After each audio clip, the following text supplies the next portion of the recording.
The most dangerous mutants in Chernobyl. Hey guys. So, have you ever wondered what happens when humans abandon a place and leave it to nature, especially a place that's been soaked in radiation? Today, we're taking a virtual trip to one of the most infamous places on Earth, Chernobyl. What's going on there now? Are there mutants roaming the forests? And just how dangerous are they? Let's dive in. The Chernobyl disaster revisited. On April 26, 1986, reactor number 4 at the Chernobyl nuclear power plant in Ukraine blew up during a late-night safety test gone horribly wrong. The explosion released massive amounts of radioactive material into the atmosphere. The immediate aftermath was chaotic. People were evacuated, but not before being exposed to dangerous levels of radiation. The government quickly established a 30-kilometer exclusion zone, and life as people knew it in that area came to an abrupt halt. Understanding radiation and mutation. So, what does all that radiation do to living things? Radiation can mess with the DNA in our cells. There are two types of mutations it can cause: somatic mutations, which affect the individual but aren't passed on, and germline mutations, which can be passed to offspring. This can lead to changes ranging from harmless to downright deadly. It's like nature's roulette wheel. The return of wildlife. With humans out of the picture, animals started reclaiming the land. Biodiversity in the exclusion zone actually increased. Wait, what? Yep, nature started to thrive without us meddling around. But are these animals normal, or have they been altered by the radiation? Let's find out. The gray wolves of Chernobyl. First up, the gray wolves. These guys have seen a population boom in the area. Scientists have observed larger packs and some changes in their hunting strategies. Some wolves have been roaming beyond the exclusion zone, which raises eyebrows.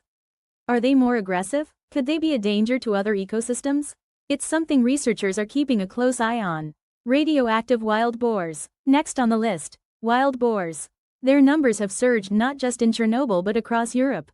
These pigs love to root around in the soil, digging up all sorts of goodies, but in contaminated areas, that means ingesting a lot of radioactive material.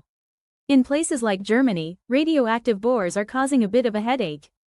Hunters have to check their catch for radiation levels, and sometimes the meat isn't safe to eat. The giant catfish of the cooling ponds. Near the reactors, people have spotted some humongous catfish lounging around in the cooling ponds. These fish are big, bigger than you'd expect. But before we start thinking they're mutants from a sci-fi movie, experts say their size is probably due to the abundant food supply and lack of fishing. So, no, they haven't grown giant because of radiation. Still, they're pretty cool to look at. Birds with mysterious mutations. Birds aren't immune to the effects either. Studies on barn swallows and other species have found some unusual abnormalities, things like deformed beaks, albinism, and even cataracts in young birds. These mutations can affect their ability to survive and reproduce. It's a tough world out there for our feathered friends in Chernobyl. Insect and invertebrate anomalies. Insects and other invertebrates have shown changes in size, color, and behavior. For example, some butterflies have abnormal wing patterns. Since insects play a crucial role in pollination in the food web, these changes could have bigger implications for the ecosystem. They're like the canaries in the coal mine, signaling environmental health. The rodent residents. Rodents like mice and voles have also been studied extensively. Scientists have found genetic mutations in these populations. Interestingly, over generations, some of these little guys might be adapting to the radiation, possibly developing some level of resistance. It's evolution in action. This could teach us a lot about natural selection and survival. Aquatic life in contaminated waters. Aquatic life isn't spared either. Fish and amphibians in the area's lakes and rivers have exhibited mutations that affect their development and lifespan. This not only impacts them but also the predators that rely on them for food. It's a ripple effect, pun intended. Myths versus reality. Now, let's pump the brakes and address some myths. We've all heard sensational stories about giant mutant creatures lurking in Chernobyl. Sorry to burst the bubble, but there's no Godzilla stomping around. Most of these tales are exaggerated or flat-out fiction. Media and pop culture have definitely played a role in hyping things up. The real story is fascinating enough without the need for embellishment.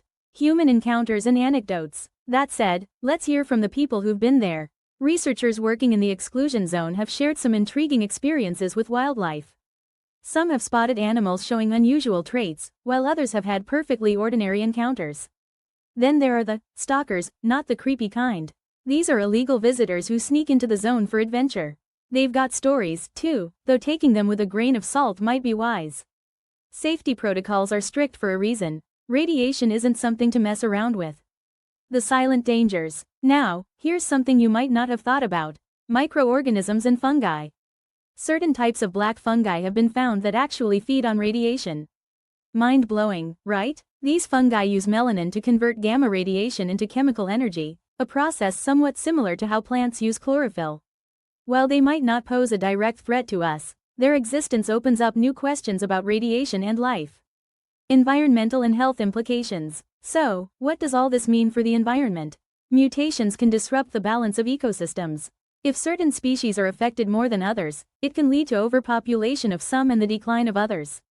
There's also the concern about mutated organisms spreading beyond the exclusion zone. Continuous monitoring is crucial to understand and manage these impacts. It's not just about Chernobyl, it's about the health of our planet. The positive side, nature's resilience. But it's not all doom and gloom. One of the most remarkable things about Chernobyl is nature's resilience. Take the Przewalski horse, for example. This endangered species was introduced into the exclusion zone and has been thriving. Without human interference, these horses and other species have found a safe haven. It gives us hope and valuable insights into conservation and rewilding efforts around the world. Scientific research and discoveries. Chernobyl has effectively become a huge, unintended laboratory. Ongoing studies are examining how radiation affects genetics, which could have applications in medicine and environmental science. Researchers are learning how life adapts to extreme conditions, information that could be useful even in space exploration. So, while the disaster was tragic, the knowledge gained could benefit humanity in unexpected ways. Ethical considerations. But with great power comes great responsibility, right? There are ethical questions about studying contaminated zones. Should we interfere with nature's course or just observe? Is it right to expose more creatures to these conditions for the sake of science? These are tough questions without easy answers. Balancing curiosity and respect for nature is a delicate act. So, there you have it. The most dangerous, mutants, in Chernobyl are not giant monsters but subtle changes in various species that tell a complex story. From wolves and wild boars to birds and fungi, the effects of the disaster are woven into the fabric of the ecosystem. It's a stark reminder of the impact human actions can have on the environment. Yet, it's also a testament to the resilience of life. Nature finds a way, as they say. Chernobyl teaches us about destruction, yes, but also about survival, adaptation, and the interconnectedness of all living things. It's a sobering but fascinating glimpse into what happens when humans step back and nature takes over, mutations and all. If you found this as intriguing as I did, smash that like button and subscribe for more deep dives into the world's most fascinating places. Got thoughts or questions? Drop them in the comments below. I'd love to hear what you think. And stay tuned for our next video where we'll explore the eerie underwater world of nuclear test sites. Until next time, keep exploring and stay curious.